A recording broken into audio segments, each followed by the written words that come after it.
भाई का सवाल है कि भाई हेल्पर में कितना सैलरी मिलता है, हालांकि वो सही से लिख नहीं पाया है, तो मैं समझ गया हूँ वो क्या पूछना चाह रहा है। तो मैं आपको बता दूं मेरे भाई, सऊदी अरबिया में हेल्पर में कितना सैलरी मिलता है। हेल्पर में अगर आप आते हो तो आपका सैलरी जो है ना, किसी भी काम में, कोई भी काम में आप अगर आते हो तो ज्यादा से ज्यादा आपका सैलरी जो रहेगा ना भाई, 1,000 से लेकर के 1,200 रियाल के बीच में आपका सैलरी रहेगा, बेसिक सैलरी। और कोई कोई ऐसा कंपनी है, कोई कोई ऐसा काम है, उस काम में अगर आते हैं तो वो आपको 800 ही सैलरी रहेगा। मान लीजिए 800 सैलरी है प्लस 200 खाना का है, तो 1,000 भी सैलरी होता है और 1,200 भी सैलरी, इतना सैलरी मिलता है हेल्पर में सऊदी अरबिया में। तो इंडिया के कितना होता है, इंडिया का आप लोगों को मैं कन्वर्ट करके बता दूं कि आपका जो 1,000 से लेकर के 1,200 रियाल तक के सैलरी जो रहेगा, तो आपका इंडिया के कितना रुपया बनेगा। तो मेरे भाई आपको बता दूं कि अगर आपका जो है ना 1,000 सैलरी रहेगा ना, तो अभी जो है ना नेट का रेट जो है ना 22 का 23 का रेट चलता है। तो आपका सीधा सीधी जो है ना आपका 1,000 रियाल का 22,000 रुपया इंडिया का होगा, ठीक है।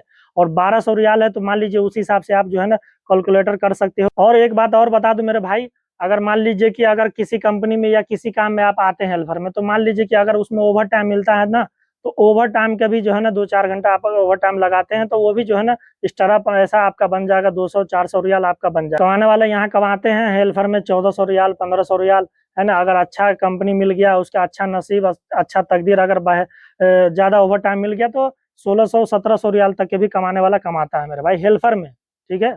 अगर ओवर टाइम मिला, अच्छा कंपनी मिला, तो ये आपका नसीब, आपका तकदीर है।